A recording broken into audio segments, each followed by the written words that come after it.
vidéo sur la Chanold Sequoia. Aujourd'hui, on va devoir couper 2 sapins.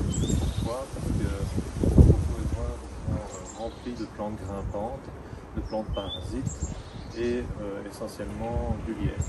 Donc cette plante, avec le temps, a complètement asphyxié l'arbre. On voit son développement, qu'il est tout à fait pas sain. On voit qu'il a quasiment plus de feuillage.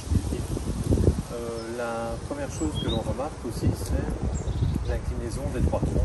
Un qui est derrière moi, et on en a 2 autres. On va essayer de conserver celui qui est le plus à ma gauche, et les 2 autres, on va les couper. Pourquoi? Simplement parce qu'il y a un risque de chute, ils sont mal ancrés dans le sol, ils sont malades.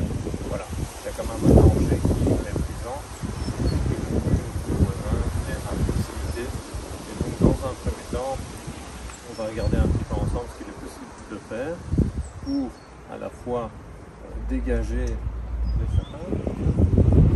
Celui ici, le deuxième, est imbriqué dans les 2 autres. Et avec la pente, j'ai peur que quand on le coupe, il tombe simplement sur l'autre, et puis voilà. Donc on va regarder ça de plus près. Comme vous pouvez le voir ici, on a déjà coupé un premier sapin, un deuxième est ici, et il s'était fendu en 2, et donc il allait complètement tomber vers l'étang. Et donc pour ça, on l'a coupé, et il était complètement malade aussi. Ici on voit le mur du voisin à gauche, et donc les sapins qui penchent. Ça c'est celui qu'on va essayer de conserver, mais quand on s'approche d'un peu plus près, on voit qu'il est complètement fendu au niveau de son tronc. Après on va essayer de le dégager au maximum, parce qu'on voit qu'il y a toutes des plantes parasites autour, et on va voir un petit peu ce que ça donne une fois qu'on l'aura dégagé de toutes ces plantes. Pour ça je vais utiliser la MS 170, c'est assez bien pertinent de l'utiliser, dans le sens où c'est des plantes relativement d'un petit diamètre, et imbriquer les unes dans les autres, j'aurai plus de précision. Donc,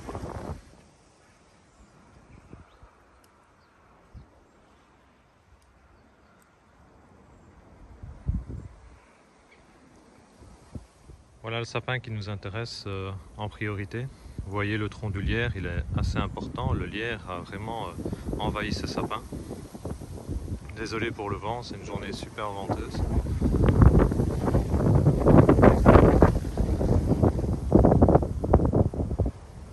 Donc comme vous pouvez le voir, il est assez en pente, incliné.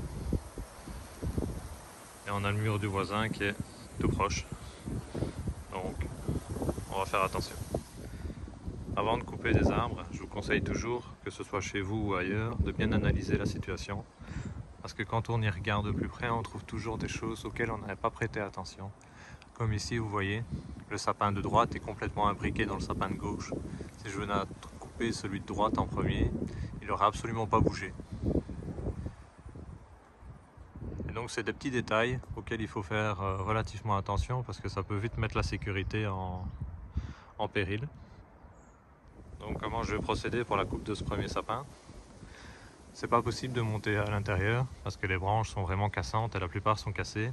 Et en plus, vu la souche, elle est vraiment mal ancrée. Je pense que 80 kg en haut de cet arbre, je finis avec par terre. Donc tout simplement, je vais essayer de couper cette branche-là qui pourrait tomber chez le voisin en premier, et celle-là pour me faciliter la tâche avec une échelle. C'est un peu exceptionnel comme situation, mais là j'ai pas vraiment le choix parce que l'arbre est vraiment très en pente et très malade. Donc il y a quand même de gros risques qu'il casse. On voit déjà pas mal de branches cassées et mortes. L'arbre en lui-même est complètement mort, il n'y a plus que le lierre en fait. Donc ici l'objectif va être de couper la partie gauche et de laisser la partie droite dans un premier temps, et voir un petit peu, une fois que la partie gauche de la bifurcation sera coupée, ce que ça donne. On va y aller petit à petit, et voilà. À tout de suite. Donc nous revoilà, j'ai coupé les branches qui me gênaient, j'ai dégagé un peu le lierre également, et j'ai fait ma coupe ici. Le problème c'est que on voit clairement que la branche ne tombe pas, vous voyez elle bouge complètement, mais en fait elle est complètement attachée. Je n'avais pas vu, mais dans le branchage au-dessus il y a une liane ici, je ne sais pas si vous voyez, qui relie les deux troncs ensemble. Et donc, en fin de compte, ils sont solidaires tous les deux. À de multiples endroits, il y a des lianes de lierre qui sont formées et qui retiennent les deux troncs. Et donc, malgré ma coupe ici, ce morceau-là ne tombera pas. Donc on va être obligé de couper le morceau à côté aussi en le faisant basculer. Donc voilà, première étape. Toutes les branches sont coupées jusqu'à la moitié du tronc, jusqu'à la bifurcation. Le Y ici est solidaire jusqu'en haut. J'ai coupé plusieurs lianes de lierre, mais malheureusement ça tient encore assez bien jusqu'en haut. Et donc j'ai coupé l'arbre en deux fois. Je vais faire tomber à partir des deux de l'embranchement ici, en Y, que vous voyez ici. Tac, tac. Et ensuite je ferai un abattage du tronc restant. Voilà, à tout de suite. Donc voilà, ça s'est passé comme prévu. J'ai fait ma coupe et j'ai utilisé le vent à mon avantage. C'est-à-dire que donc, je suis monté sur l'échelle, j'ai fait ma coupe, mais pas complète. Ensuite, je suis redescendu. J'ai attendu une petite bourrasque de vent et ça s'est parfaitement bien fait. C'est tombé pile poil comme je l'avais prévu, avec une coupe bien dirigée. Donc voilà, comme quoi le vent parfois est un bon allié. Maintenant, je vais dégager tout ça, nous faire un peu de place et après on poursuit avec l'abattage du tronc restant qui maintenant est vraiment sans danger pour le mur qui est juste ici. On est bien à distance, donc voilà. Et ensuite on jettera un œil si on a encore le temps aujourd'hui au deuxième sapin qu'on doit couper, tout en sachant que l'autre on va le conserver, mais faire un bon nettoyage au niveau de sa souche parce que pas mal de plantes grimpantes sont présentes. Voilà pourquoi je recommande des petites tronçonneuses comme la 171 ou la MS 181. Si vous avez déjà une MS 170 ou 180, c'est très bien. Petite tronçonneuse, légère, facile d'utilisation, facile à démarrer, qui demande que peu d'entretien. Et avec ça, vous pouvez chez vous couper, tout comme ici, des troncs d'un peu moins de 30 cm ou en tout cas faire un bon ébranchage, débiter et ensuite être en toute sécurité pour vous abattre le tronc restant. Ici, j'ai tout un tas de branches dues au sapin, essentiellement du lierre, et c'est parfait comme utilisation. Elle est légère, encore une fois, consomme pas beaucoup. Et donc, si vraiment je peux vous recommander pour l'entretien de votre jardin une petite tronçonneuse, prenez celle-ci, MS 180, 181. Voyez un petit peu ce qui est disponible chez votre vendeur et ce qui vous convient le mieux. J'ai fait une vidéo là-dessus, n'hésitez pas à aller la checker. Donc, on se retrouve ici. On voit clairement que l'arbre était complètement entremêlé par ce lierre, le lierre qui a, tel une liane, encerclé les troncs et les a rendus solidaires. Donc évidemment, ici ils ne le sont pas, mais plus haut ils le sont, donc il n'y a pas vraiment le choix. C'est quasiment indissociable à ce niveau-là. Et donc si vous voulez couper un après l'autre, c'est pas possible, ils tiennent ensemble. C'est pour ça que j'ai fait le choix de couper la demi de l'arbre, la moitié, parce que c'était complètement impossible de démêler l'ensemble du tronc. En même temps, petite minute de sécurité, quand vous utilisez une échelle, faites attention, faites en sorte que votre échelle soit fermement sanglée au tronc restant, de manière à ce que vous puissiez ne pas tomber si jamais la moitié de l'arbre vient à tomber. Et surtout, faites en sorte d'être avec un bon équipement de sécurité et dans une condition physique qui vous permet de faire le travail. Ne faites pas ça un jour où vous êtes fatigué ou vous ne vous sentez pas bien. Et la sécurité, c'est vraiment un point important que je voulais aborder avec vous. C'est de faire en sorte de prendre le temps, être précis dans ce que l'on fait pour arriver à faire un travail tout à fait correct, tout en sécurité, sans se blesser, parce que certaines blessures sont, comme vous le savez, parfois irréversibles.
Donc voilà, ici, on est à la moitié de l'opération. On a déjà fait tomber la partie haute de l'arbre.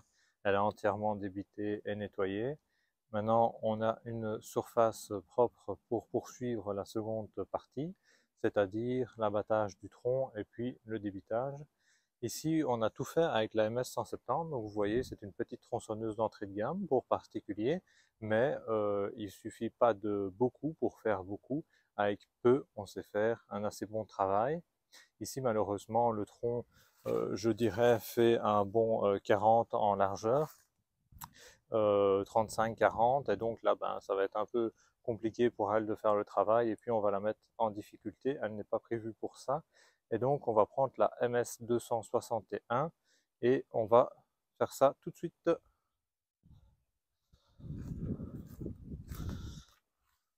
On a pris la 261 de chez Stihl avec un Git Light de 40 cm, c'est amplement suffisant pour ce qu'on a besoin de faire aujourd'hui. Et donc voilà, après la 170, la 261, et ce sera tout pour cette vidéo. On fait tomber, on débite, et voilà.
Et donc voilà, fin du travail pour aujourd'hui.